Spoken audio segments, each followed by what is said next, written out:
दोहरा टेग ख्वाजे मरदूद के लिखे नौरंग पठाए।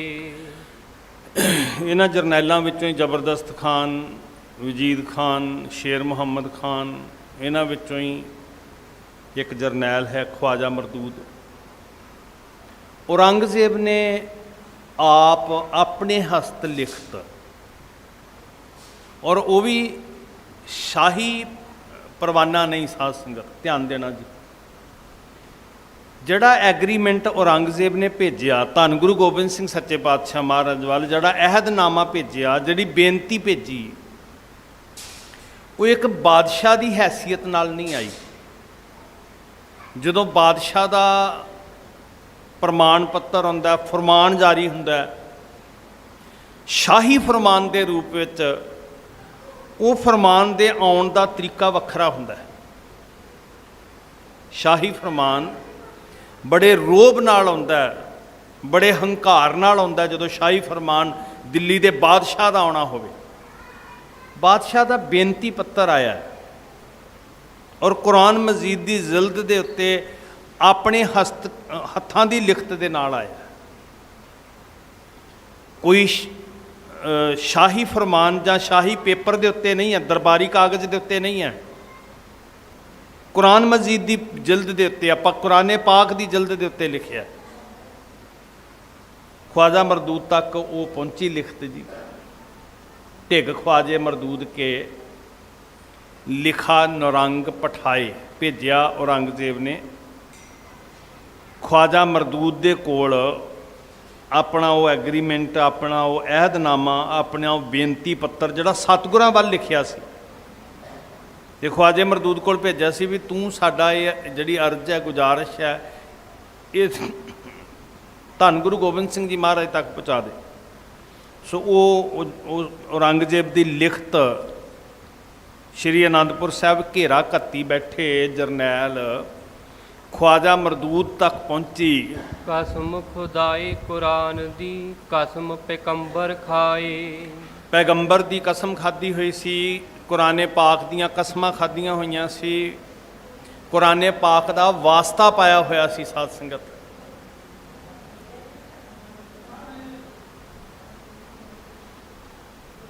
कसम खुदाए कुरान की, कसम पैगंबर खाए। खुदा दियाँ कसमां खादियां सी, पाक कुराने पाक दियाँ कसमां खादियां सी, पैगंबर दियाँ कसमां खादियां सी। तो मैं फिर अर्ज कर रहा भी ये जिहड़ा लिखत आई है ये शाही फरमान नहीं है। साध संगत जी, शाही फरमान दरबारियां दे राही आउंदा हुंदा है, शाही फरमान एहलकारां दे राही आउंदा हुंदा है, शाही फरमान राजियां दे हंकार दा सबूत हुंदा है। ये कुराने पाक दे उत्ते लिखिया होया बेनती पत्तर सी जिहड़ा औरंगजेब ने भेजिया। चौपई मोहे हा को लिखियो सो लैकै, मोहे हाथ को लिखियो सो लैकै। औरंगजेब ने नाल सुनेहा भेजिया सी कि मेरी ये हस्त लिखत मेरे हत्थां दा ही लिखिया होया लैके सैयद किसे भले को दैकै। हाँ, किसे धार्मिक बंदे नूं, किसे सैयद नूं, किसे काजी नूं, किसे आलम नूं, किसे मौलाने नूं ये मेरी लिखत दे के सतगुरां तक भेजना।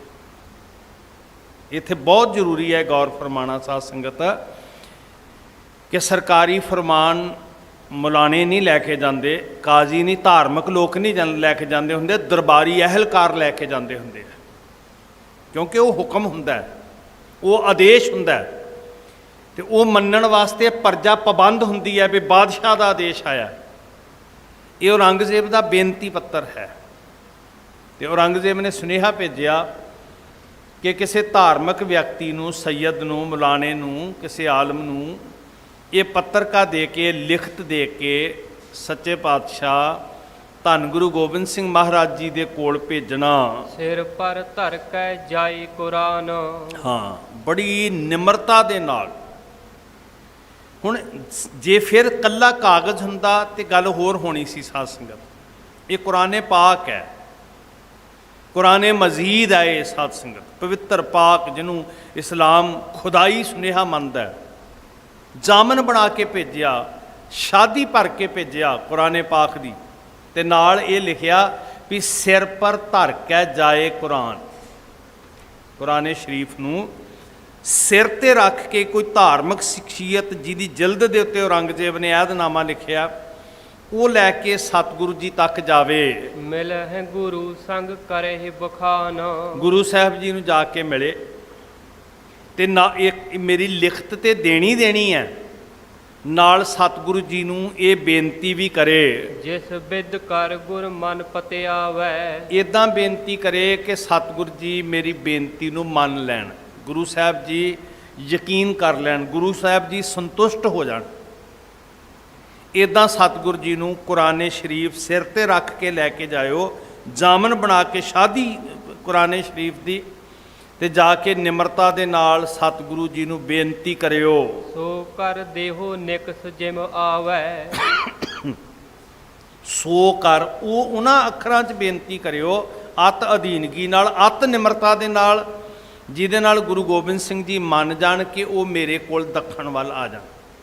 ਸੋ ਕਰ ਦਿਓ ਨਿਕਸ ਜਿਮ ਆਵੈ, ਜਿਹਦੇ ਨਾਲ ਸਤਿਗੁਰੂ ਜੀ ਨਿਕਲ ਕੇ ਸ਼੍ਰੀ ਅਨੰਦਪੁਰ ਸਾਹਿਬ ਤੋਂ ਮੇਰੇ ਵੱਲ ਆ ਜਾਣ। ਜਿਉ ਕਿਉ ਕਰ ਗੁਰ ਕਰਹੁ ਨਿਕਾਰਨ। ਜਿਵੇਂ ਕਿਵੇਂ ਹੋ ਸਕੇ ਹਾੜੇ ਕੱਢ ਕੇ, ਤਰਲੇ ਲੈ ਕੇ, ਵਾਸਤਾ ਪਾ ਕੇ ਖੁਦਾ ਦਾ, ਕੁਰਾਨ ਦਾ, ਜਿਵੇਂ ਕਿਵੇਂ ਹੋ ਸਕੇ ਸਤਿਗੁਰੂ ਜੀ ਨੂੰ ਸ਼੍ਰੀ ਅਨੰਦਪੁਰ ਸਾਹਿਬ ਚੋਂ, ਕਿਲ੍ਹਾ ਆਨੰਦਗੜ੍ਹ ਵਿੱਚੋਂ ਬਾਹਰ ਲੈ ਆਵੋ। ਮੁਝ ਲਗ ਪਹੁੰਚੈ ਹੈ ਤਜ ਰਣ ਧਾਰਨ। ਹਾਂ, ਤੇ ਉਹਨਾਂ ਨੂੰ ਬੇਨਤੀ ਕਰੋ ਕਿ ਇਸ ਭਿਆਨਕ ਜੰਗ ਨੂੰ ਤਿਆਗ ਕੇ ਮੈਂ ਦੱਖਣ ਵਿੱਚ ਸਤਿਗੁਰਾਂ ਦਾ ਇੰਤਜ਼ਾਰ ਕਰਦਾ, ਸੱਚੇ ਪਾਤਸ਼ਾਹ ਜੀ ਮੇਰੇ ਕੋਲ ਆ ਜਾਣ। ਸਭ ਉਮਰਾਬ ਬ੍ਰਿੰਦ ਗਿਰ ਰਾਜੇ। ਜਿੰਨੇ ਵੀ ਪਹਾੜੀ ਰਾਜੇ ਨੇ,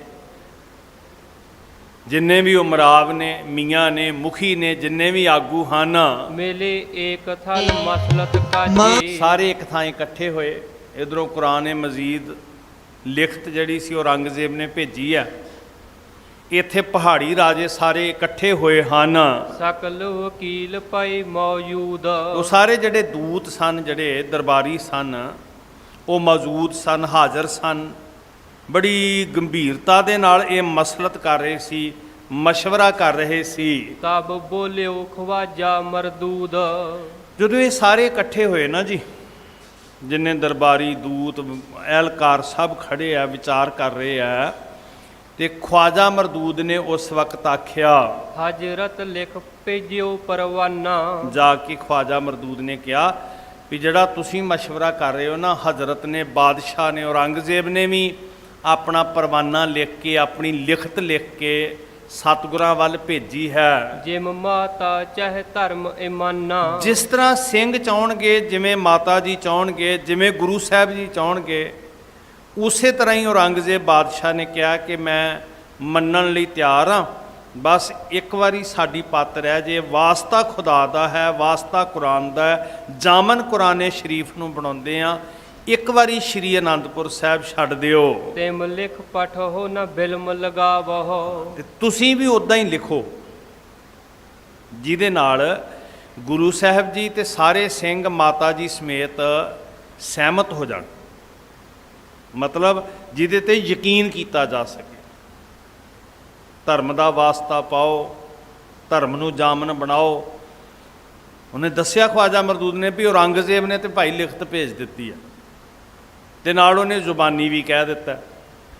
ਤੇ ਤੁਸੀਂ ਵੀ ਇਸ ਤਰ੍ਹਾਂ ਦੇ ਸ਼ਬਦ ਲਿਖੋ ਜਿਹਦੇ ਨਾਲ ਸਤਿਗੁਰੂ ਜੀ, ਗੁਰੂ ਸਾਹਿਬ ਜੀ, ਮਾਤਾ ਜੀ, ਸਿੰਘ ਸਾਰੇ ਜਿਹੜੇ ਆ ਉਹ ਮੰਨ ਜਾਣ ਜੀ, ਉਹਨਾਂ ਦੇ ਮਨ ਨੂੰ ਗੱਲ ਭਾ ਜਾਵੇ। ਸਭ ਰਾਜੇ ਦਿਜ ਭਲੇ ਬੁਲਾਵੋ। ਸਾਰੇ ਰਾਜੇ ਇਕੱਠੇ ਕਰੋ, ਜਿਹੜੇ ਰਹਿ ਗਏ ਨੇ ਉਹਨਾਂ ਨੂੰ ਸਾਰਿਆਂ ਨੂੰ ਬੁਲਾਓ, ਤੇ ਸਭ ਰਾਜੇ ਦਿਜ। ਹੁਣ ਇਹ ਜਦੋਂ ਇਹ ਅਸਲ 'ਚ ਖੋਟੀ ਨੀਅਤ ਦੇ ਰਾਜੇ ਧਰਮ ਨੂੰ ਵਰਤਣ ਵਾਸਤੇ ਧਾਰਮਿਕ ਲੋਕਾਂ ਨੂੰ ਵਰਤਦੇ ਆ। ਸਾਧ ਸੰਗਤ, ਧਾਰਮਿਕ ਲੋਕਾਂ ਨੂੰ ਨਾਲ ਗੰਢ ਕੇ ਧਰਮ ਦਾ ਮੁਖੌਟਾ ਪਾਇਆ ਜਾਂਦਾ। ਧਾਰਮਿਕ ਲੋਕਾਂ ਨੂੰ ਜਿਹੜੇ ਕਾਜੀ ਹੋਏ, ਰਿਸ਼ਵਤੀ ਵੱਡੀ ਲੈ ਕੇ ਹੱਕ ਗਵਾਈ, ਰਾਜੇ ਪਾਪ ਕਮਾਮ ਦੇ ਉਲਟੀ ਵਾੜ ਖੇਤ ਕੋ ਖਾਈ। ਤੇ ਤੀਜੀ ਕੜੀ ਸੀ ਪਰਜਾ। ਪਰਜਾ ਅੰਧੀ ਗਿਆਨ ਬਿਨ ਕੂੜ ਸਤ ਮੁਖੋਂ ਅਲਾਈ, ਵਰਤਿਆ ਪਾਪ ਸਬਸ ਜਗ ਮਾਹੀ। ਕਹਿੰਦੇ ਜੀ ਸਾਰੇ ਦਿਜ ਸੱਦੋ, ਦਿਜ ਮਤਲਬ ਬ੍ਰਾਹਮਣ, ਧਾਰਮਿਕ ਆਗੂ, ਪੁਜਾਰੀ ਆਦਿਕ। ਜਦੋਂ ਧਰਮ ਨੂੰ ਵਰਤਣਾ ਹੁੰਦਾ ਹੈ ਰਾਜਸੀ ਹਿੱਤਾਂ ਵਾਸਤੇ, ਧਿਆਨ ਦਿਓ ਚੰਗੀ ਤਰ੍ਹਾਂ ਦੇ ਨਾਲ, ਆਪਣੀਆਂ ਤਖਤਾਂ ਨੂੰ ਕਾਇਮ ਰੱਖਣ ਵਾਸਤੇ, ਆਪਣੇ ਫੋਕੇ ਹੰਕਾਰ ਨੂੰ ਬਚਾਉਣ ਵਾਸਤੇ, ਆਪਣੀ ਝੂਠੀ ਪੱਤ ਰੱਖਣ ਵਾਸਤੇ, ਜਦੋਂ ਇਹ ਰਾਜ ਸਤਾ ਤੇ ਕਾਬਜ ਲੋਕ, ਦੋ ਚੀਜ਼ਾਂ ਹੁੰਦੀਆਂ, ਇੱਕ ਸੱਤ ਤੇ ਇੱਕ ਸਤਾ, ਇਹਨਾਂ ਵਾਸਤੇ ਸਤਾ ਵੱਡੀ ਚੀਜ਼ ਹੈ। ਇਹ ਸੱਤ ਦਾ ਕਤਲ ਕਰ ਸਕਦੇ ਆ ਸਾਧ ਸੰਗਤ। ਧਰਮੀ ਬੰਦੇ ਵਾਸਤੇ ਸੱਤ ਸਭ ਤੋਂ ਵੱਡੀ ਤਾਕਤ ਹੈ। ਉਹ ਸੱਤ ਵਾਸਤੇ ਸਤਾ ਕੁਰਬਾਨ ਕਰ ਸਕਦਾ ਹੈ, ਪਰ ਸਤਾ ਦੀ ਭੁੱਖ ਦਾ ਮਾਲਕ ਬੰਦਾ ਹੈ, ਉਹ ਸਤਾ ਵਾਸਤੇ ਸੱਤ ਨੂੰ ਕਤਲ ਕਰਵਾ ਸਕਦਾ ਹੈ, ਧਰਮ ਨੂੰ ਕਤਲ ਕਰਵਾ ਸਕਦਾ ਹੈ। ਇਹ ਗੱਲ ਚੇਤੇ 'ਚ ਰੱਖਿਓ। ਮਖੌਟਾ ਪਾ ਸਕਦਾ ਹੈ, ਅਡੰਬਰ ਕਰ ਸਕਦਾ ਹੈ, ਦਿਖਾਵਾ ਕਰ ਸਕਦਾ ਹੈ, ਪਰ ਮਨੋਰਥ ਸੱਤ ਨਹੀਂ ਹੈ, ਮਨੋਰਥ ਸਤਾ ਹੈ।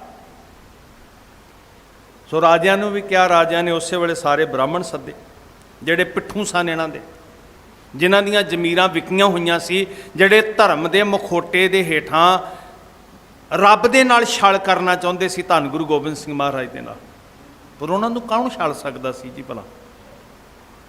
ਪਰ ਇਹ ਹਥਿਆਰ ਜ਼ਰੂਰ ਵਰਤਿਆ ਕਿ ਅਸੀਂ ਦੀਨ ਦਾ, ਧਰਮ ਦਾ, ਅਸੀਂ ਧਰਮ ਚਿੰਨ੍ਹਾਂ ਦਾ, ਅਸੀਂ ਖੁਦਾਈ ਗ੍ਰੰਥ ਦਾ ਵਾਸਤਾ ਪਾਉਂਦੇ ਹਾਂ।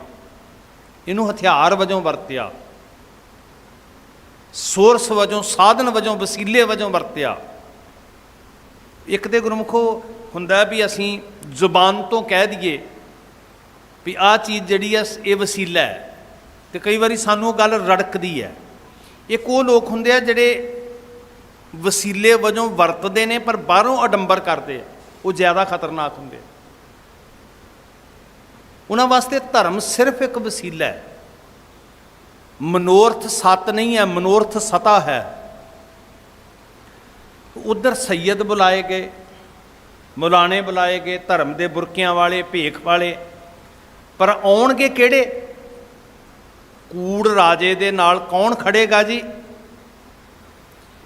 ਜਿਨ੍ਹਾਂ ਨੇ ਧਰਮ ਦੇ ਮਖੌਟੇ ਹੇਠਾਂ ਆਪਣੀਆਂ ਜ਼ਮੀਰਾਂ ਵੇਚੀਆਂ ਹੁੰਦੀਆਂ, ਉਹ ਛਿੱਲੜਾਂ ਦੇ ਬਦਲੇ, ਟੁਕੜਿਆਂ ਦੇ ਬਦਲੇ, ਧਰਮ ਨੂੰ ਕਲੰਕਿਤ ਕਰਨ ਵਾਸਤੇ, ਸੱਤ ਨੂੰ ਖਤਮ ਕਰਨ ਵਾਸਤੇ ਨਾਲ ਸਹਿਯੋਗੀ ਬਣ ਜਾਂਦੇ ਆ। ਇਹ ਵਕਤ ਸਦਾ ਹੀ ਗਵਾਹੀ ਦਿੰਦਾ ਜੀ। ਤੋ ਬੜੇ ਬੜੇ ਐਸੇ ਲੋਕ ਸਨ, ਧਰਮ ਦੇ ਅਖੌਤੀ ਆਗੂ, ਜਿਨ੍ਹਾਂ ਨੇ ਸੱਤ ਦਾ ਸਾਥ ਨਹੀਂ ਦਿੱਤਾ, ਪਾਪ ਦਾ ਸਾਥ ਦਿੱਤਾ। ਅਸੀਂ ਜੇ ਜਿਉਂ ਜੁਗਾਂ ਤੋਂ ਬਾਤ ਸੁਣਦੇ ਹਾਂ, ਪਹਿਲਾਦ ਦੀ ਗਾਥਾ ਸੁਣਦੇ ਹਾਂ, ਬਾਬਾ ਨਾਮਦੇਵ ਜੀ ਦੀ ਸੁਣਦੇ ਹਾਂ, ਕਬੀਰ ਸਾਹਿਬ ਜੀ ਦੀ ਸੁਣਦੇ ਹਾਂ, ਇਨਸਾਫ ਕਰਨ ਵਾਲਿਆਂ ਨੇ, ਨਿਆਂ ਕਰਨ ਵਾਲਿਆਂ ਨੇ ਵੱਡੀ ਲੈ ਕੇ ਹੱਕ ਗਵਾਈ। ਤੋ ਦਿਸ ਬਰ ਬੁਲਾਏ ਗਏ।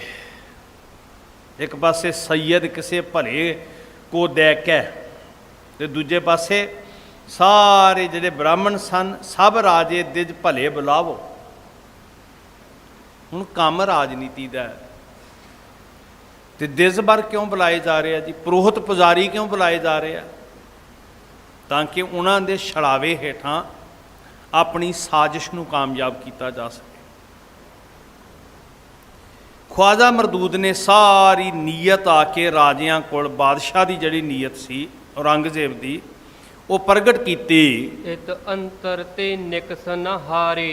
ਇਤ ਅੰਤਰ ਤੇ ਨਿਕਸਨ। ਇੱਧਰ ਧੰਨ ਗੁਰੂ ਗੋਬਿੰਦ ਸਿੰਘ ਸੱਚੇ ਪਾਤਸ਼ਾਹ ਸੀ, ਨਾ ਤੇ ਉਹਨਾਂ ਨੂੰ 8 ਮਹੀਨਿਆਂ 'ਚ ਹਰਾ ਸਕੇ, ਤੇ ਨਾ ਸ਼੍ਰੀ ਆਨੰਦਗੜ੍ਹ ਦੇ ਕਿਲੇ 'ਚੋਂ ਬਾਹਰ ਕੱਢ ਸਕੇ ਜੀ। ਨਿਕਸ ਨਾ ਹਾਰੇ, ਨਾ ਉਹ ਬਾਹਰ ਨਿਕਲੇ ਨੇ, ਤੇ ਨਾ ਹੀ ਉਹਨਾਂ ਨੇ ਹਾਰ ਮੰਨੀ ਹੈ। ਸਾਧ ਸੰਗਤ, ਹੁਣ ਜਦੋਂ ਤਾਕਤ ਦੇ ਹੀਲੇ ਮੁੱਕ ਗਏ, ਸਮ ਦਮ ਦੰਡ ਭੇਦ ਅਸਫਲ ਹੋ ਗਏ, ਬਲ ਹਾਰ ਗਏ, ਸਾਹਮਣੇ ਯੁੱਧ ਕਰਨ ਜੋਗੇ ਨਾ ਰਹੇ, ਤੇ ਹੁਣ ਧਰਮ ਦਾ ਮੁਖੌਟਾ ਪਹਿਨ ਕੇ ਵਾਸਤਾ ਪਾਇਆ ਕੁਰਾਨ ਮਜੀਦ ਦਾ,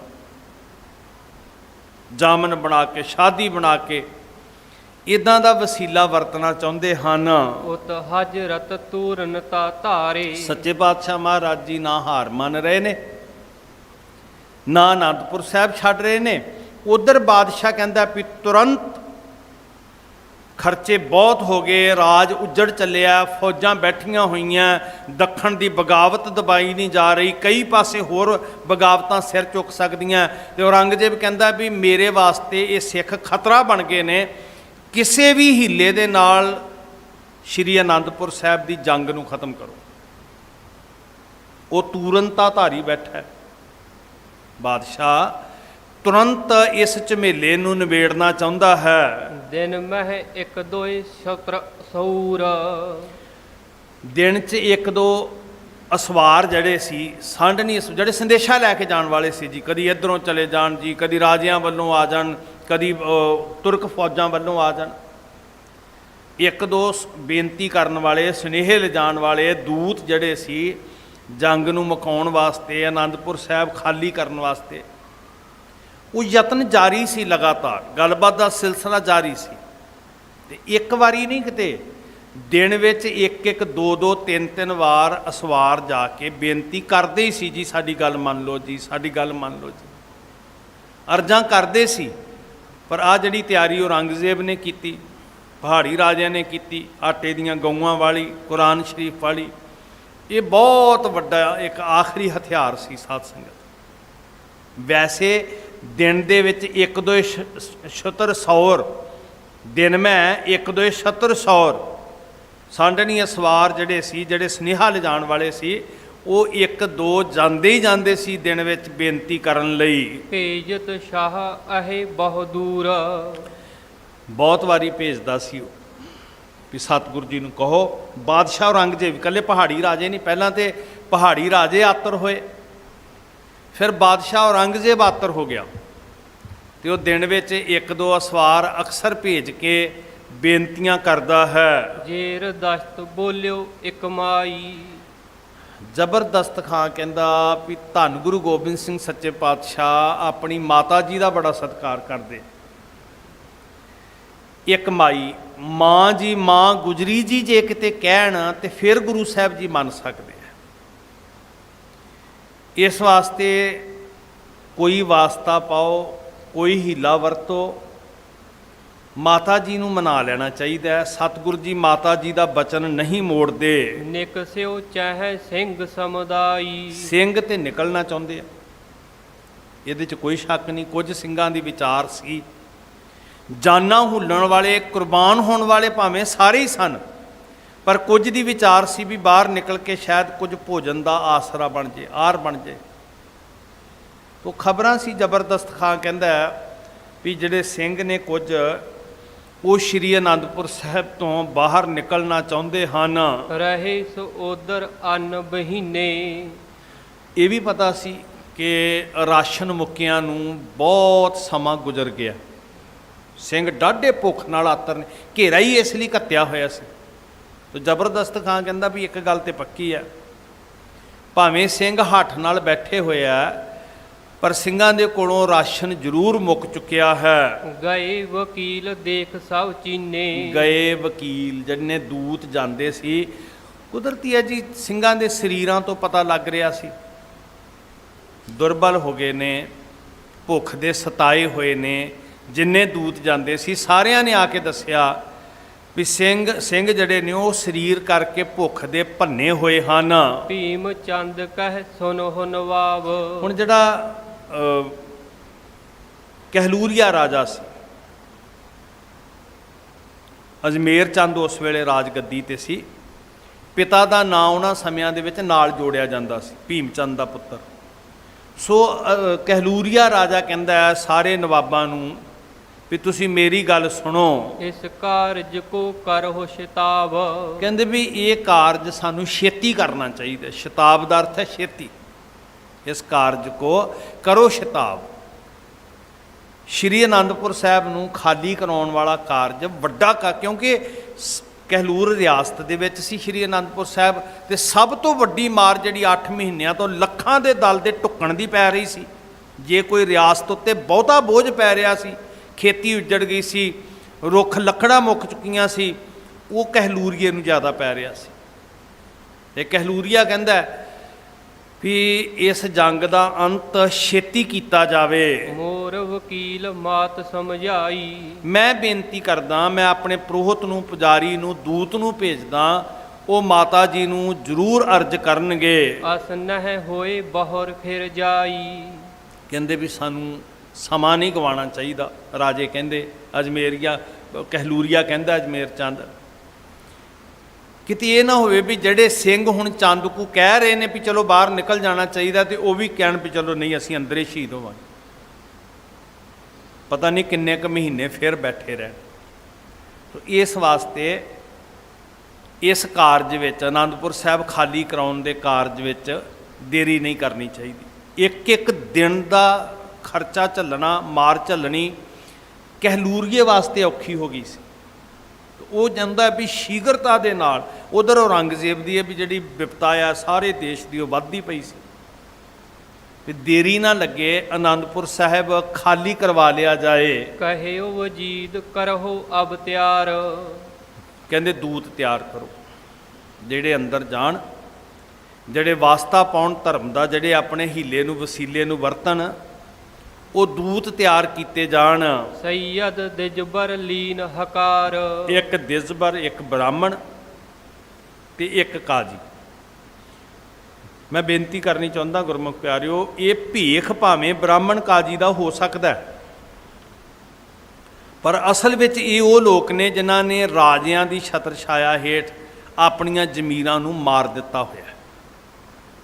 ਬਾਹਰੋਂ ਹੋ ਸਕਦਾ ਜੰਜੂ ਹੋਵੇ, ਤਸਬੀਹ ਹੋਵੇ, ਤਿਲਕ ਹੋਵੇ, ਟੋਪੀ ਹੋਵੇ, ਬਾਹਰੋਂ ਵੇਸ ਹੋ ਸਕਦਾ, ਪਰ ਅਸਲ 'ਚ ਪਾਪ ਦੀ ਕਮਾਈ ਖਾਣ ਵਾਲੇ, ਜ਼ਾਲਮ ਰਾਜਿਆਂ ਦਾ ਸਾਥ ਦੇਣ ਵਾਲੇ, ਪੱਖ ਪੂਰਨ ਵਾਲੇ। ਕਿਉਂਕਿ ਕਦੀ ਵੀ ਨਹੀਂ ਹੋ ਸਕਦਾ ਭਗਤਾਂ ਤੇ ਸੰਸਾਰੀਆਂ ਜੋੜ ਕਦੇ ਨਾ ਆਇਆ। ਬਾਣੀ ਦਾ ਕਥਨ ਹੈ ਨਾ ਜੀ, ਇਹ ਕਦੀ ਨਹੀਂ ਹੋ ਸਕਦਾ ਵੀ ਜੇ ਕੋਈ ਧਰਮੀ ਹੋਵੇ ਤੇ ਪਾਪੀ ਰਾਜਿਆਂ ਦਾ ਸਾਥ ਦੇਵੇ। ਇਹਦਾ ਮਤਲਬ ਉਹ ਬੰਦਾ ਧਰਮ ਦੇ ਦਿਖਾਵੇ 'ਚ ਜੂ ਰਿਹਾ, ਉਹਦੇ ਅੰਦਰ ਕਦੀ ਧਰਮ ਨਹੀਂ ਹੋ ਸਕਦਾ। ਜਿਹੜਾ ਸੱਚੀ ਮੁੱਚੀ ਧਰਮੀ ਹੈ ਉਹ ਕਦੀ ਗੁਨਾਹਗਾਰ ਰਾਜ ਸ਼ਕਤੀ ਦਾ ਸਾਥ ਨਹੀਂ ਦੇ ਸਕਦਾ। ਜੇ ਘਿਓ ਖਿਚੜੀ ਨੇ, ਇੱਕ ਮਿੱਕ ਨੇ, ਉਹ ਢੋਂਗੀ ਹੋ ਸਕਦਾ, ਪਖੰਡੀ ਹੋ ਸਕਦਾ, ਦਗਾਬਾਜ਼ ਹੋ ਸਕਦਾ, ਉਹ ਕਦੀ ਵੀ ਕਿਸੇ ਧਰਮ ਦਾ, ਆਪਣੇ ਧਰਮ ਦਾ ਵੀ ਵਫਾਦਾਰ ਨਹੀਂ ਹੋ ਸਕਦਾ, ਸਵਾਰ ਨਹੀਂ ਸਕਦਾ, ਨਾਸ ਜ਼ਰੂਰ ਕਰ ਸਕਦਾ ਧਰਮ ਦਾ ਸਾਥ। ਤਾਂ ਔਰੰਗਜ਼ੇਬ ਦੇ ਕੋਲ ਜਿਹੜੇ ਲੋਕ ਨੇ, ਬਾਦਸ਼ਾਹ ਦੇ ਕੋਲ, ਸ਼ਾਹੀ ਤਾਕਤ ਦੇ ਕੋਲ ਜਿਹੜੇ ਲੋਕ ਨੇ, ਉਹ ਵੇਖਣ ਨੂੰ ਸੈਯਦ ਤੇ ਦਿਜਬਰ ਜਾਪ ਰਹੇ ਆ, ਪਰ ਹਕੀਕਤ ਇਹ ਹੈ ਕਿ ਉਹ ਧਰਮ ਦਾ ਵਿਕਾਸ ਕਰਨ ਵਾਲੇ ਨਹੀਂ, ਧਰਮ ਦਾ ਵਿਨਾਸ਼ ਕਰਨ ਵਾਲੇ ਆ। ਸੁਚੇਤ ਹੋਣਾ ਐਸੇ ਲੋਕਾਂ ਤੋਂ। ਦਿਜਬਰ, ਪ੍ਰੋਹਤ, ਪੁਜਾਰੀ ਤੇ ਇੱਕ ਕਾਜੀ ਨੂੰ ਬੁਲਾਇਆ ਗਿਆ। ਤੇਨ ਚੂਨ ਕੀ ਧਰ ਕਰ ਥਾਰੀ। ਚੂਨ ਦਾ ਅਰਥ ਹੁੰਦਾ ਚੂਨਾ, ਆਟਾ। ਆਟੇ ਦੀ ਗਾਂ ਬਣਾਈ ਗਈ। ਧੇਨ ਦਾ ਅਰਥ ਗਊ। ਗਾਂ ਬਣਾਈ, ਧੇਨ ਚੂਨ ਕੀ ਧਰ ਕਰ ਥਾਰੀ। ਆਟਾ ਗੁੰਨ ਕੇ, ਆਟੇ ਦੀ ਗਾਂ ਬਣਾ ਕੇ ਤੇ ਥਾਲੀ 'ਚ ਰੱਖ ਲਈ। ਪ੍ਰਤੀਕ, ਸਿੰਬਲ, ਧਰਮ ਚਿੰਨ੍ਹ ਅੱਗੇ ਕੀਤੇ। ਕਿਉਂਕਿ ਇੱਕ ਗੱਲ ਇਹਨਾਂ ਨੂੰ ਪਤਾ ਹੈ ਕਿ ਧੰਨ ਗੁਰੂ ਗੋਬਿੰਦ ਸਿੰਘ ਸੱਚੇ ਪਾਤਸ਼ਾਹ ਮਹਾਰਾਜ ਜੀ ਦੂਜਿਆਂ ਦੇ ਧਰਮ ਦਾ ਕਦੀ ਨਿਰਾਦਰ ਨਹੀਂ ਕਰਦੇ। ਜੇ ਉਹ ਦੂਸਰਿਆਂ ਦੇ ਧਰਮ ਚਿੰਨ੍ਹਾਂ ਨੂੰ ਬਚਾਉਣ ਵਾਸਤੇ ਆਪਣੇ ਪਿਤਾ ਨੂੰ ਕੁਰਬਾਨ ਹੋਣ ਲਈ ਤੋਰ ਸਕਦੇ ਆ, ਏਡਾ ਵੱਡਾ ਦੁੱਖ, ਏਡਾ ਵੱਡਾ ਕਸ਼ਟ, ਏਡੀ ਵੱਡੀ ਕੁਰਬਾਨੀ ਕਰ ਸਕਦੇ ਆ, ਤੇ ਜੇ ਅੱਜ ਫੇਰ ਅਸੀਂ ਧਰਮ ਚਿੰਨ੍ਹਾਂ ਨੂੰ ਹਥਿਆਰ ਵਜੋਂ ਵਰਤੀਏ ਤੇ ਗੁਰੂ ਸਾਹਿਬ ਜੀ ਫੇਰ ਸਾਰੇ ਕਸ਼ਟ ਝੱਲਣ ਲਈ ਤਿਆਰ ਹੋ ਜਾਣਗੇ। ਉਹ ਸਾਡੇ ਧਰਮ ਚਿੰਨ੍ਹਾਂ ਦਾ ਨਿਰਾਦਰ ਨਹੀਂ ਕਰਨਗੇ। ਇਹ ਗੱਲ ਤੇ ਦੁਸ਼ਮਣ ਵੀ ਜਾਣਦਾ ਨਾ ਜੀ, ਕਿ ਜਿਨ੍ਹਾਂ ਨੇ 9 ਵਰਿਆਂ ਦੀ ਉਮਰ ਵਿੱਚ ਕਿਹਾ ਸੀ, ਤਿਲਕ ਜੰਜੂ ਰਾਖਾ ਪ੍ਰਭ ਤਾਂ ਕਾ, ਕਿਸੇ ਦਾ ਤਿਲਕ ਤੇ ਜੰਜੂ ਤੇ ਮੇਰੇ ਸਤਿਗੁਰੂ ਰਾਖੇ ਬਣ ਕੇ ਕਹਿੰਦੇ ਪਿਤਾ ਜੀ ਨੂੰ ਜਾਓ ਕੁਰਬਾਨੀ ਦਿਓ ਤਾਂ ਕਿ ਕਿਸੇ ਦੇ ਤਾਂ ਕਿ ਧਰਮ ਤਿਲਕ ਜੰਜੂ ਦੀ ਰਾਖੀ ਹੋ ਸਕੇ। ਇਸ ਲਈ ਹਥਿਆਰ ਵਜੋਂ ਇਹ ਧਰਮ ਚਿੰਨ੍ਹ ਜਿਹੜੇ ਸੀ ਇਹ ਅੱਗੇ ਕੀਤੇ ਗਏ ਕਿ ਗੁਰੂ ਸਾਹਿਬ ਜੀ ਯਕੀਨਨ ਨਕਾਰਨਗੇ ਨਹੀਂ, ਸਤਿਕਾਰਨਗੇ ਜ਼ਰੂਰ। ਕੁਰਾਨ ਮਜੀਦ ਕਿਹਾ ਸਿਰ ਤੇ ਚੁੱਕ ਕੇ ਲੈ ਕੇ ਜਾਇਓ। ਧੇਨ ਚੂਨ ਕੀ ਧਰ ਕਰ ਥਾਰੀ। ਇਸ ਵਿਊ ਨੂੰ ਥੋੜਾ ਜਿਹਾ ਸਮਝਣ ਦਾ ਯਤਨ ਕਰੋ ਸਾਧ ਸੰਗਤ। ਪੱਥਰ ਦੇ ਉੱਤੇ ਲਕੀਰ ਹੈ ਕਿ ਸਤਿਗੁਰੂ ਜੀ ਨੂੰ ਕੋਈ ਛਲ ਨਹੀਂ ਸਕਦਾ, ਸਤਿਗੁਰੂ ਜੀ ਨੂੰ ਕੋਈ ਮਜਬੂਰ ਨਹੀਂ ਕਰ ਸਕਦਾ। ਉਹ ਮਹਾਬਲੀ ਅਜਿੱਤ ਪਾਤਸ਼ਾਹ, ਅਜ਼ੈ ਅਲੈ ਅਭੈ ਅਭੈ ਅਭੂ ਅਜੂ ਅਨਾਸ ਆਕਾਸ, ਨਾ ਕੋਈ ਉਹਨਾਂ ਨੂੰ ਮੁਕਾ ਸਕਦਾ, ਨਾ ਕੋਈ ਉਹਨਾਂ ਨੂੰ ਜਿੱਤ ਸਕਦਾ, ਨਾ ਕੋਈ ਉਹਨਾਂ ਨੂੰ ਡਰਾ ਸਕਦਾ, ਨਾ ਕੋਈ ਉਹਨਾਂ ਨੂੰ ਛਾਲ ਸਕਦਾ। ਹੁਣ ਵਰਤਿਆ ਕੀ ਧਰਮ ਚਿੰਨ੍ਹ, ਉਸੇ ਤਰ੍ਹਾਂ ਜਿਵੇਂ ਧਰਮ ਚਿੰਨ੍ਹਾਂ ਦੀ ਕਿਸੇ ਦੇ ਤਾਂ ਕਾ ਤਿਲਕ ਜੰਜੂ। ਆ ਸੀ ਇੱਕ ਯਤਨ, ਖੋਟ ਤੋਂ ਸਤਿਗੁਰੂ ਵਾਕਫ ਨੇ, ਪਰ ਇਸ ਵਾਰੀ ਕੀ ਲੈ ਕੇ ਗਏ ਨੇ ਜੀ? ਧੇਨ ਚੂਨ ਕੀ ਧਰ ਕਰ ਥਾਰੀ, ਆਟੇ ਦੀ ਗਾਂ ਬਣਾ ਕੇ। ਪਹਾੜੀ ਰਾਜੇ ਹਿੰਦੂ ਸਨ, ਉਧਰ ਤੇ ਕੁਰਾਨ ਮਜੀਦ ਔਰੰਗਜ਼ੇਬ ਨੇ ਕਿਹਾ ਸਿਰ ਤੇ ਚੁੱਕ ਕੇ ਲੈ ਕੇ ਜਾਇਓ। ਮਤਲਬ ਮੋਰੇ ਕੀ ਕੀਤਾ? ਕੁਰਾਨ ਮਜੀਦ, ਕੁਰਾਨੇ ਪਾਕ। ਔਰੰਗਜ਼ੇਬ ਨੂੰ ਕੁਰਾਨੇ ਪਾਕ ਦਾ ਅਦਬ ਨਹੀਂ ਹੈ, ਪਰ ਧੰਨ ਗੁਰੂ ਗੋਬਿੰਦ ਸਿੰਘ ਮਹਾਰਾਜ ਜੀ ਨੂੰ ਕੁਰਾਨੇ ਪਾਕ ਦਾ ਅਦਬ ਹੈ, ਸਨਮਾਨ ਹੈ। ਪਹਾੜੀ ਰਾਜਿਆਂ ਨੂੰ ਆਪਣੇ ਧਰਮ ਚਿੰਨ੍ਹਾਂ, ਸਾਲਗ੍ਰਾਮ, ਤਿਲਕ ਜੰਜੂ ਦਾ ਅਦਬ ਸਨਮਾਨ ਨਹੀਂ ਹੈ, ਨਾ ਧਾਰਮਿਕ ਲੋਕਾਂ ਦਾ ਤੇ ਨਾ ਧਾਰਮਿਕ ਚਿੰਨ੍ਹਾਂ ਦਾ, ਨਾ ਧਰਮ ਦਾ। ਮਹਾਰਾਜ ਨੇ ਧਾਰਮਿਕ ਲੋਕਾਂ ਦਾ ਵੀ ਸਨਮਾਨ ਕੀਤਾ, ਧਰਮ ਚਿੰਨ੍ਹਾਂ ਦਾ ਵੀ ਸਨਮਾਨ ਕੀਤਾ। ਧੇਨ ਚੂਨ ਕੀ ਧਰ ਕਰ ਥਾਰੀ, ਥਾਲੀ ਦੇ ਵਿੱਚ ਆਟੇ ਦੀ ਗਾਂ ਬਣਾ ਕੇ ਪਹਾੜੀ ਰਾਜਿਆਂ ਨੇ ਹਿੰਦੂ ਧਰਮ ਦੇ ਜਿਹੜੇ ਚਿੰਨ੍ਹ ਸੀ ਉਹ ਰੱਖੇ ਹਨ। ਰਾਖੇ ਸਾਲ ਗ੍ਰਾਮ ਅਗਾਰੀ। ਇਹ ਮੰਨਿਆ ਜਾਂਦਾ ਹਿੰਦੂ ਧਰਮ ਦੇ ਅੰਦਰ ਵੀ ਜਿਹੜਾ ਕਾਲਾ ਪੱਥਰ ਚਿੱਟੀ ਧਾਰੀ ਵਾਲਾ ਹੁੰਦਾ, ਇਹ ਵੀ ਵਿਸ਼ਨੂੰ ਦਾ ਅਵਤਾਰ ਹੈ। ਅਵਤਾਰਵਾਦ ਦੀ ਜਿਹੜੀ ਦੁਨੀਆ ਹੈ ਉਹਦੇ ਵਿੱਚ ਦਰਜਨਾਂ ਅਵਤਾਰ ਵਿਸ਼ਨੂੰ ਜੀ ਦੇ ਮੰਨੇ ਗਏ ਨੇ, ਤੇ ਉਹ ਪੱਥਰ ਨੂੰ ਵੀ ਵਿਸ਼ਨੂੰ ਦਾ ਅਵਤਾਰ ਮੰਨਿਆ ਗਿਆ। ਜਦੋਂ ਅਵਤਾਰਵਾਦ ਦਾ ਜ਼ਿਕਰ ਆਉਂਦਾ, ਮੱਛੀ ਵੀ ਅਵਤਾਰ ਹੈ, ਕੱਛੂ ਵੀ ਅਵਤਾਰ ਹੈ, ਸੂਅਰ ਵੀ ਅਵਤਾਰ ਹੈ। ਉਹਨਾਂ ਦੇ ਗ੍ਰੰਥਾਂ ਅਨੁਸਾਰ ਕਹਿ ਰਿਹਾ, ਮੈਂ ਆਪਣੇ ਕੋਲੋਂ ਨਹੀਂ ਕਹਿ ਰਿਹਾ। ਇਹ ਪੱਥਰ ਵੀ ਅਵਤਾਰ ਹੈ। ਗੁਰਮਤਿ ਦੇ ਅੰਦਰ ਇੱਕ ਗੱਲ ਬੜੀ ਸਪਸ਼ਟ ਸਮਝਾਈ ਗਈ ਹੈ ਕਿ ਜਨਮ ਮਰਨ ਤੇ ਰਹਿਤ ਨਰਾਇਣ। ਉਹ ਆਉਂਦਾ ਤੇ ਜਾਂਦਾ ਨਹੀਂ ਹੈ, ਉਹ ਸਦਾ ਸਦਾ ਹੈ। ਸੋ ਇਹਨਾਂ ਨੇ ਸਾਲ ਗ੍ਰਾਮ ਪੱਥਰ ਵਿਸ਼ਨੂੰ ਦੇ ਅਵਤਾਰ ਦਾ ਚਿੰਨ੍ਹ, ਆਟੇ ਦੀ ਗਾਂ ਥਾਲੀ ਦੇ ਵਿੱਚ ਟਿਕਾ ਦਿੱਤੀ। ਲਿਖ ਕਾਗਦ ਪਰ ਸਫਤ ਸਵਨ ਕੀ, ਨਾਲ ਸਾਰਿਆਂ ਨੇ ਸ਼ਪਥ ਲਿਖ ਕੇ ਨਾ ਕਾਗਜ਼ ਦੇ ਉੱਤੇ ਕਸਮ, ਪਰਵਾਨਾ ਲਿਖਿਆ, ਜਾਮਨ ਬਣਾਇਆ, ਸ਼ਾਦੀ ਭਰੀ ਇਹ ਧਰਮ ਚਿੰਨ੍ਹਾਂ ਦੀ, ਵਾਸਤਾ ਪਾਇਆ। ਇੱਕ ਵਾਰ ਅਨੰਦਪੁਰ ਸਾਹਿਬ ਛੱਡ ਦਿਓ। ਸਾਡੀ ਪੱਤ ਦਾ ਸਵਾਲ ਹੈ, ਸਾਰੇ ਰਾਜਿਆਂ ਨੇ ਆਪਣੇ ਵੱਲੋਂ ਆਪਣੇ ਧਰਮ ਨੂੰ ਸਾਹਮਣੇ ਰੱਖ ਕੇ, ਧਰਮ ਦੇ ਚਿੰਨ੍ਹ ਅੱਗੇ ਰੱਖ ਕੇ ਕਸਮਾਂ ਲਿਖੀਆਂ, ਪੱਤਰ ਲਿਖਿਆ। ਧੇਨ ਨਿਕਟ ਧਰ ਛੁਰੀ ਨਗਨ ਕੀ। ਹਾਂ, ਇੱਕ ਹੋਰ ਬੜੀ ਕਮਾਲ ਦੀ ਗੱਲ ਕੀਤੀ ਜੀ। ਧੇਨ ਨਿਕਟ, ਉਹ ਜਿਹੜੀ ਆਟੇ ਦੀ ਗਾਂ ਬਣਾਈ ਨਾ, ਉਹਦੇ ਨਾਲ ਇੱਕ ਨੰਗੀ ਛੁਰੀ ਰੱਖੀ ਵੀ ਜੇ ਅਸੀਂ ਝੂਠੇ ਹੋਈਏ, ਜੇ ਅਸੀਂ ਆਪਣੇ ਵਿਸ਼ਵਾਸ ਅਕੀਦੇ ਨੂੰ ਤੋੜੀਏ ਤੇ ਮਹਾਰਾਜ ਜੀ ਸਾਨੂੰ ਗਾਂ ਦੀ ਹੱਤਿਆ ਦਾ ਪਾਪ ਲੱਗੇ। ਛੁਰੀ ਦਾ ਇਹ ਅਰਥ ਸੀ, ਨੰਗੀ ਛੁਰੀ ਇਸ ਕਰਕੇ ਰੱਖੀ ਸੀ ਵੀ ਅਸੀਂ ਗਾਂ ਦੇ ਕਾਤਲ ਹੋਈਏ। ਪਰ ਵਾਹ, ਕੂੜੇ ਢੰਗ ਦੇ ਨਾਲ ਰਾਜ ਸਤਾ ਚਲਾਉਣ ਵਾਲਿਆਂ ਵਾਸਤੇ ਗਾਂ ਮਾਰਨੀ ਕਿਹੜੀ ਵੱਡੀ ਗੱਲ ਹੈ ਸਾਸ ਨੇ। ਅੱਜ ਕੀ ਵੇਖ ਰਹੇ ਹੋ ਤੁਸੀਂ? ਧਰਮ ਦੀ ਸ਼ਰਧਾ ਕਰਕੇ, ਸਨਮਾਨ ਕਰਕੇ ਨਹੀਂ ਧਰਮ ਦਾ ਜਿਹੜਾ ਬੋਲਬਾਲਾ ਕੀਤਾ ਜਾ ਰਿਹਾ, ਬਲਕਿ ਆਪਣੀ ਰਾਜ ਸਤਾ ਨੂੰ ਕਾਇਮ ਕਰਨ ਵਾਸਤੇ ਲੋਕਾਂ ਨੂੰ ਲੜਾਇਆ ਜਾਂਦਾ ਹੈ। ਧਰਮ ਦੇ ਨਾਂ 'ਤੇ ਕਤਲੋਗਾਰਦ ਕਰਵਾਈ ਜਾਂਦੀ ਹੈ। ਬਹੁਤ ਵੱਡੇ ਵੱਡੇ ਦਿਖਾਵੇ ਕੀਤੇ ਜਾਂਦੇ ਧਰਮ ਦੇ ਨਾਂ 'ਤੇ। ਧਰਮ ਪਰਉਪਕਾਰ ਦਾ ਮਾਰਗ ਹੈ। ਜੇ ਧਰਮ ਸਿੱਖਣਾ ਤੇ ਉਹਨਾਂ ਲੋਕਾਂ ਤੋਂ ਸਿੱਖੋ ਜਿਹੜੇ ਮੌਤ ਦੇ ਮੂੰਹ ਵਿੱਚ ਭੁੱਖਿਆਂ ਨੂੰ ਰੋਟੀ ਖਵਾ ਰਹੇ ਆ, ਜਿਨ੍ਹਾਂ ਨੂੰ ਸਾਹ ਨਹੀਂ ਮਿਲ ਰਿਹਾ, ਉਹਨਾਂ ਨੂੰ ਆਕਸੀਜਨਾਂ ਵੰਡ ਰਹੇ ਆ। ਧਰਮ ਉੱਥੋਂ ਸਿੱਖੋ ਜਿਹੜਾ ਧਰਮ ਬੰਦੇ ਦੀ ਜ਼ਿੰਦਗੀ 'ਚ ਇਨਸਾਨੀਅਤ ਪੈਦਾ ਕਰਦਾ ਹੈ। ਧਰਮ ਛਲ ਦਾ ਨਾਂ ਨਹੀਂ ਹੈ, ਧਰਮ ਦਿਖਾਵੇ ਦਾ ਨਾਂ ਨਹੀਂ ਹੈ, ਧਰਮ ਪਖੰਡ ਦਾ ਨਾਂ ਨਹੀਂ ਹੈ।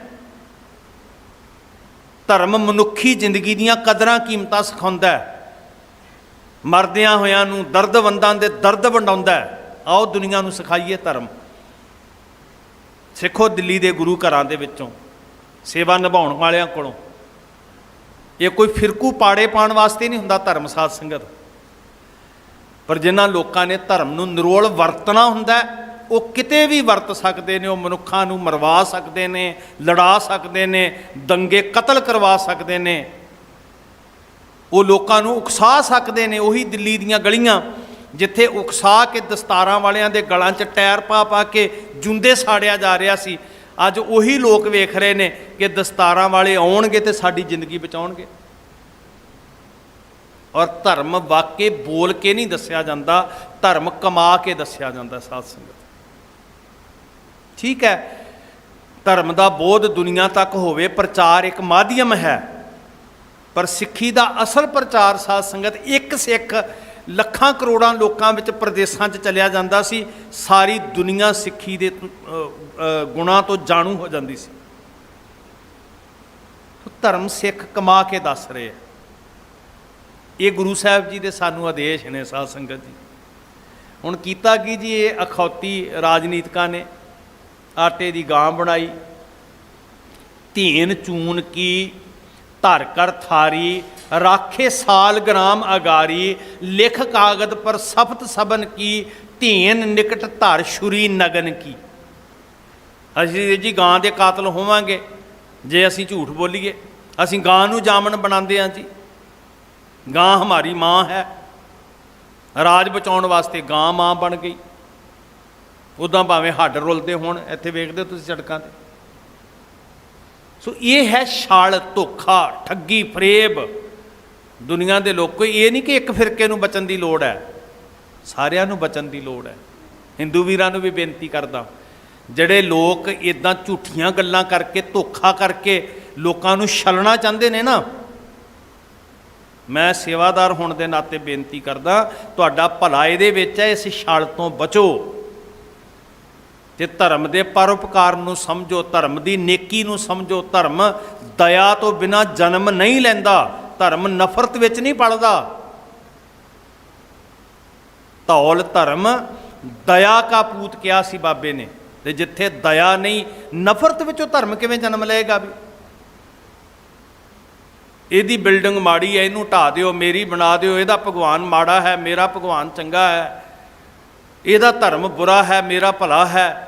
ਨਹੀਂ, ਤੁਮੇ ਤੁਮਾਰਾ ਖੂਬ, ਹਮੇ ਹਮਾਰਾ ਖੂਬ ਕਹਿ ਕੇ ਸਤਿਗੁਰੂ ਨੇ ਕਿਹਾ ਸੀ ਸਾਰਿਆਂ ਨੂੰ ਜਿਉਣ ਦਾ ਹੱਕ ਹੈ, ਕਿਸੇ ਦੇ ਤਿਲਕ ਜੰਜੂ ਨਹੀਂ ਉਤਰਨ ਦੇਣੇ। ਕੁਰਾਨ ਮਜੀਦ ਸਿਰ ਤੇ ਲੈ ਕੇ ਜਾਇਓ, ਔਰੰਗਜ਼ੇਬ ਕਹਿੰਦਾ, ਤੇ ਪਹਾੜੀ ਰਾਜਿਆਂ ਨੇ ਤੇ ਹੱਦ ਮੁਕਾ ਦਿੱਤੀ।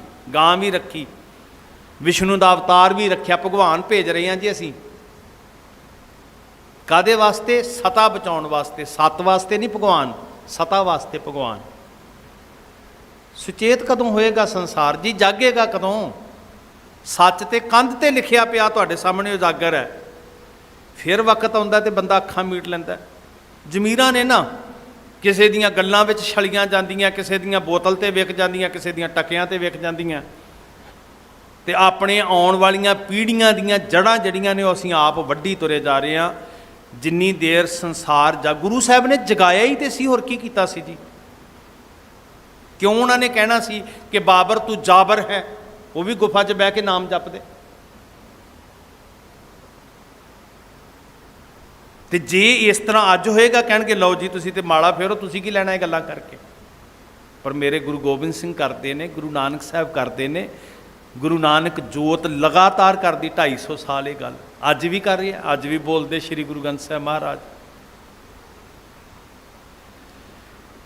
ਧੀਨ ਨਿਕਟ ਧਰ ਛੁਰੀ ਨਗਨ ਕੀ। ਕਮਾਲ ਹੋ ਗਈ ਜੀ, ਨੰਗੀ ਛੁਰੀ ਰੱਖੀ, ਸਾਲਗ੍ਰਾਮ ਵੀ ਇਹ ਭਗਵਾਨ ਹੈ, ਇਹ ਗਾਂ ਮਾਤਾ ਹੈ, ਤੇ ਆਹ ਨਾਲ ਥਾਲੀ ਵਿੱਚ ਛੁਰੀ ਟਿਕਾ ਦਿੱਤੀ। ਸ਼੍ਰੀ ਗੁਰ ਤਕ ਹੈ ਜੇ ਬੁਰਾ ਤਿਹਾਰੋ। ਆਖਿਆ ਵੀ ਹੇ ਸਤਿਗੁਰੂ ਜੀ, ਵਿਸ਼ਨੂੰ ਜੀ ਜਾਮਨ ਹਨ, ਗਊ ਮਾਤਾ ਜਾਮਨ ਹੈ, ਅਸੀਂ ਵਾਸਤਾ ਪਾਉਂਦੇ ਹਾਂ ਤੇ ਨਾਲ ਅਸੀਂ ਸਹੁੰ ਖਾਂਦੇ ਹਾਂ, ਜੇ ਸਾਡੇ ਮਨ ਵਿੱਚ ਤੁਹਾਡੇ ਵਾਸਤੇ ਬੁਰਾ ਖਿਆਲ ਆਵੇ। ਲਗਹਿ ਪਾਪ ਗੋ ਬੱਧ ਕੋ ਭਾਰੋ। ਇਹ ਛੁਰੀ ਇਸ ਗੱਲ ਦਾ ਪ੍ਰਤੀਕ ਹੈ। ਸਮਝ ਲਓ ਅਸੀਂ ਛੁਰੀ ਨਾਲ ਗਾਂ ਵੱਢ ਦਿੱਤੀ। ਜੇ ਅਸੀਂ ਤੁਹਾਡੇ ਬਾਰੇ ਮਾੜਾ ਸੋਚੀਏ ਵੀ, ਸਮਝ ਲਓ ਗਊ ਵੱਧ ਕਰ ਦਿੱਤਾ ਅਸੀਂ ਜੀ, ਸਾਨੂੰ ਪਾਪ ਲੱਗੇ ਗਊ ਹੱਤਿਆ ਦਾ। ਹੁਣ ਕੀ ਢਾਲ ਬਣਾ ਲਈ? ਗਊ। ਕੀ ਢਾਲ ਬਣਾ ਲਿਆ? ਵਿਸ਼ਨੂੰ ਭਗਵਾਨ ਦਾ ਚਿੰਨ੍ਹ, ਇਹਨੂੰ ਢਾਲ ਬਣਾ ਲਿਆ। ਵੀ ਸਤਿਗੁਰ ਜੀ ਹੁਣ ਇਹ ਤੇ ਨਹੀਂ ਕਹਿਣਗੇ ਵੀ ਲੈ ਜਾਓ ਚੁੱਕ ਕੇ ਭਗਵਾਨ ਦਾ ਚਿੰਨ੍ਹ ਲੈ ਜਾਓ। ਠੀਕ ਹੈ, ਭਾਵੇਂ ਸਤਿਗੁਰੂ ਜੀ ਦਾ ਆਪਣਾ ਅਕੀਦਾ ਤਿਲਕ ਜੰਜੂ ਉੱਤੇ ਨਹੀਂ ਹੈ, ਪਰ ਮਹਾਰਾਜ ਕਹਿੰਦੇ ਨਹੀਂ, ਨਰਾਦਰ ਨਹੀਂ ਹੋਣ ਦੇਣਾ। ਵੱਡੀ ਕੀਮਤ ਅਦਾ ਕਰਨੀ ਪਏਗੀ, ਕੋਈ ਚਿੰਤਾ ਨਹੀਂ। ਸੋ ਇਹ ਜਿਹੜੀ ਸੀ ਨਾ ਹਥਿਆਰ, ਅੰਤਰਜਾਮੀ ਪਾਤਸ਼ਾਹ ਅਛਲ ਅਛੇਦ ਸਤਿਗੁਰੂ ਜੀ ਦੇ ਨਾਲ ਇਹ ਹਥਿਆਰ ਪਹਾੜੀ ਰਾਜੇ ਔਰੰਗਜ਼ੇਬ ਦੋਨਾਂ ਨੇ, ਮਤਲਬ ਗੱਲ ਇੱਥੇ ਕਿਸੇ ਦੇ ਮੁਸਲਮਾਨ ਜਾਂ ਹਿੰਦੂ ਹੋਣ ਦੀ ਨਹੀਂ ਹੈ ਸਾਧ ਸੰਗਤ ਜੀ।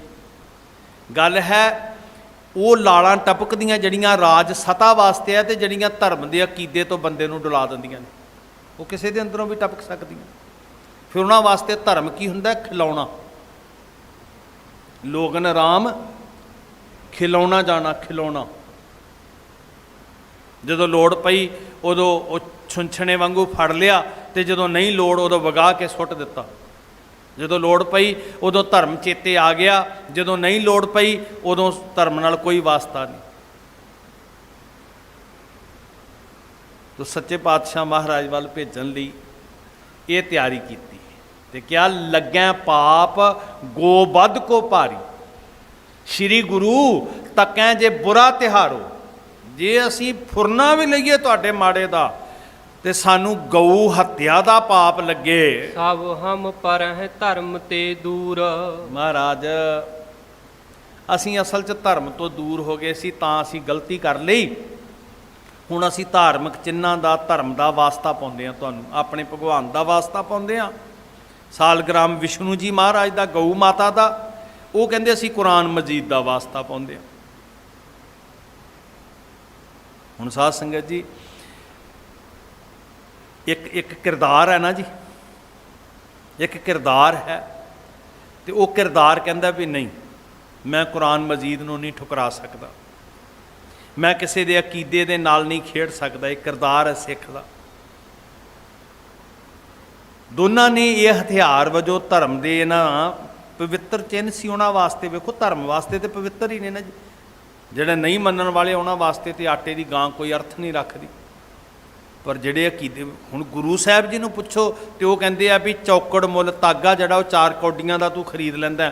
ਪਰ ਜਦੋਂ ਕਿਸੇ ਦੇ ਵਿਸ਼ਵਾਸ ਦੀ ਗੱਲ ਆਈ, ਜਜ਼ਬਾਤਾਂ ਦੀ ਗੱਲ ਆਈ, ਮਹਾਰਾਜ ਕਹਿੰਦੇ ਨਹੀਂ, ਨਰਾਦਰ ਨਹੀਂ ਹੋਣ ਦੇਣਾ, ਧੱਕਾ ਨਹੀਂ ਹੋਣ ਦੇਣਾ ਜੰਜੂ ਲੈ ਕੇ।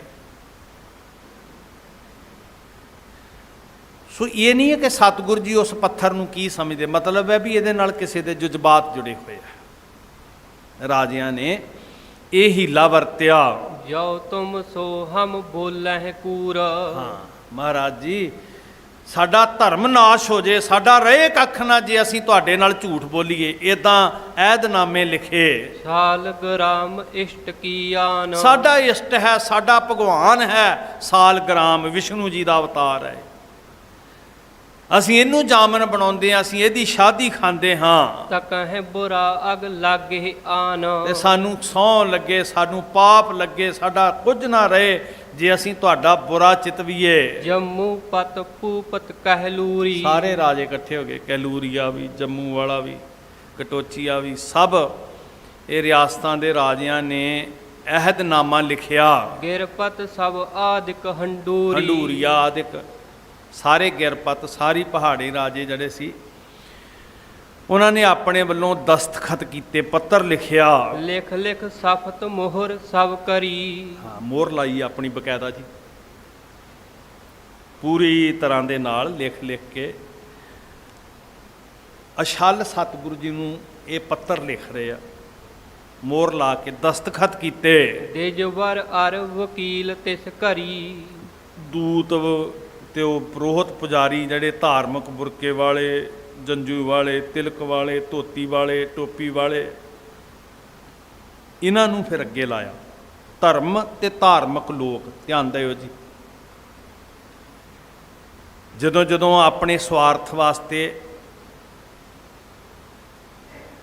ਆਪਣੀ ਪ੍ਰਭਤਾ ਵਾਸਤੇ, ਆਪਣੀ ਹਉਮੈ ਵਾਸਤੇ, ਆਪਣੀ ਹੋਂਦ ਵਾਸਤੇ ਇਹ ਕੂੜੇ ਰਾਜੇ ਧਰਮ ਤੇ ਧਾਰਮਿਕ ਲੋਕ ਦੋਨਾਂ ਨੂੰ ਵਰਤ ਲੈਂਦੇ। ਔਰੰਗਜ਼ੇਬ ਨੇ ਵੀ ਵਰਤਿਆ, ਪਹਾੜੀ ਰਾਜਿਆਂ ਨੇ ਵੀ ਵਰਤਿਆ। ਪੁਰੋਹਿਤ ਪੁਜਾਰੀ ਸੈਯਦ ਬੁਲਾਏ ਗਏ। ਸੈਯਦ ਸਿਰ ਪਰ ਧਰੀ ਕੁਰਾਨ। ਸੈਯਦ ਨੇ ਕੁਰਾਨ ਸਿਰ ਤੇ ਚੁੱਕਣ ਦਾ ਮਤਲਬ ਸੀ ਵੀ ਅਹਿਮ ਕੀ ਹੈ, ਮੋਰੇ ਕੀ ਲਾਇਆ, ਢਾਲ ਕੀ ਹੈ, ਕੁਰਾਨ ਮਜੀਦ। ਵੈਸੇ ਤੇ ਬਗਲ 'ਚ ਦੇ ਕੇ ਵੀ ਲੈ ਜਾਂਦੇ ਆ, ਮਤਲਬ ਸੀ ਕਿ ਆਹ ਵੇਖੋ ਜੀ ਕੁਰਾਨ ਦਾ ਵਾਸਤਾ ਹੈ। ਕੁਰਾਨੇ ਪਾਕ ਨੂੰ ਸੈਯਦ ਜਾਤੀ ਦਾ, ਹਜ਼ਰਤ ਮੁਹੰਮਦ ਸਾਹਿਬ ਜੀ ਦੇ ਖਾਨਦਾਨ ਵਿੱਚੋਂ, ਇਹਨੇ ਕੁਰਾਨੇ ਪਾਕ ਨੂੰ ਸਿਰ ਤੇ ਚੁੱਕਿਆ। ਲਿਖਾ ਨੁਰੰਗ ਕਾ ਲੀਨ ਸਪਾਨ। ਤੇ ਜਿਹੜੀ ਲਿਖਤ ਔਰੰਗਜ਼ੇਬ ਨੇ ਜਿਹੜੀ ਭੇਜੀ ਸੀ ਉਹ ਨਾਲ ਲੈ ਲਈ ਹੈ। ਦੋਨੋਂ ਕੋ ਆਗੈ ਸਭ ਕਰਕੇ।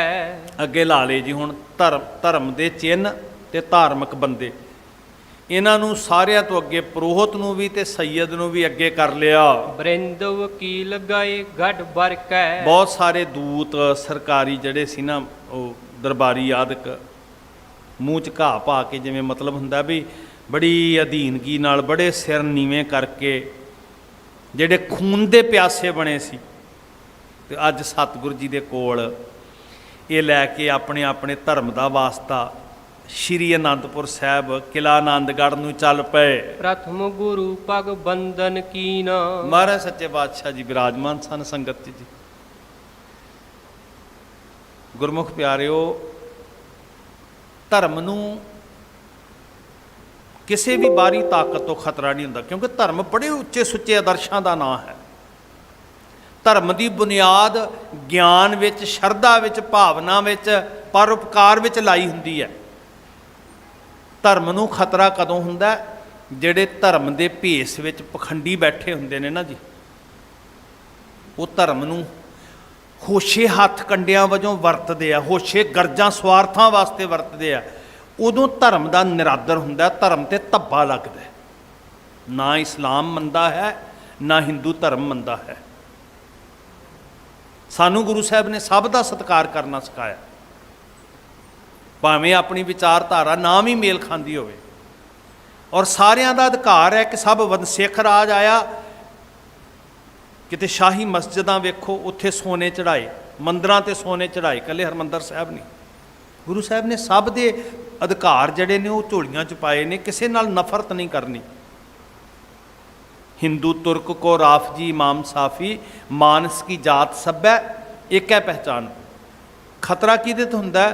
ਜਿਹੜੇ ਮੰਦ ਬਿਰਤੀ ਦੇ ਲੋਕ ਧਰਮ ਨੂੰ ਹਥਿਆਰ ਬਣਾ ਕੇ ਵਰਤਦੇ ਨੇ, ਉਹਨਾਂ ਦੀਆਂ ਕਰਨੀਆਂ ਕਰਤੂਤਾਂ ਕਰਕੇ ਧਰਮ ਕਲੰਕਿਤ ਹੁੰਦਾ ਸਾਧ ਸੰਗਤ। ਤੇ ਜ਼ਰੂਰਤ ਕੀ ਹੈ? ਕਿਸੇ ਧਰਮ ਨਾਲ ਨਫ਼ਰਤ ਕਰਨ ਦੀ ਲੋੜ ਨਹੀਂ, ਉਹਨਾਂ ਦੁਸ਼ਟ ਲੋਕਾਂ ਨੂੰ ਪਹਿਚਾਨਣ ਦੀ ਜ਼ਰੂਰਤ ਹੈ ਜਿਹੜੇ ਧਰਮ ਦੇ ਨਾਂ ਉੱਤੇ ਇੱਦਾਂ ਦੇ ਛਾਲ ਕਰਦੇ ਆ, ਦੰਗੇ ਕਰਵਾਉਂਦੇ, ਕਤਲੋਗਾਰਦ ਕਰਾਉਂਦੇ, ਲੋਕਾਂ ਨੂੰ ਲੜਾਉਂਦੇ। ਨਹੀਂ ਭਈ, ਪ੍ਰਜਾ ਨੂੰ ਕਦੀ ਵੀ ਇੱਦਾਂ ਨਹੀਂ ਕਰਨਾ ਚਾਹੀਦਾ, ਸਗੋਂ ਤਾਕਤਾਂ ਨੂੰ ਪਹਿਚਾਨਣਾ ਚਾਹੀਦਾ। ਸੋ ਇਹਨਾਂ ਨੇ ਲੈ ਲਏ ਜੀ ਇਹ ਧਰਮ ਚਿੰਨ੍ਹ, ਸੱਚੇ ਪਾਤਸ਼ਾਹ ਜੀ ਦੇ ਦਰਬਾਰ ਵਿੱਚ ਪਹੁੰਚ ਗਏ। ਇਸ ਤੋਂ ਅਗਲੀ ਵਿਥਿਆ ਕੱਲ੍ਹ ਨੂੰ ਹਜ਼ੂਰ ਸਾਡੀ ਸੋਝੀ 'ਚ ਪਾਉਣ। ਭੁੱਲਾਂ ਬਖਸ਼ੋ, ਅਸੀਸ ਦਿਓ। ਵਾਹਿਗੁਰੂ ਜੀ ਕਾ ਖਾਲਸਾ, ਵਾਹਿਗੁਰੂ ਜੀ ਕੀ ਫਤਿਹ।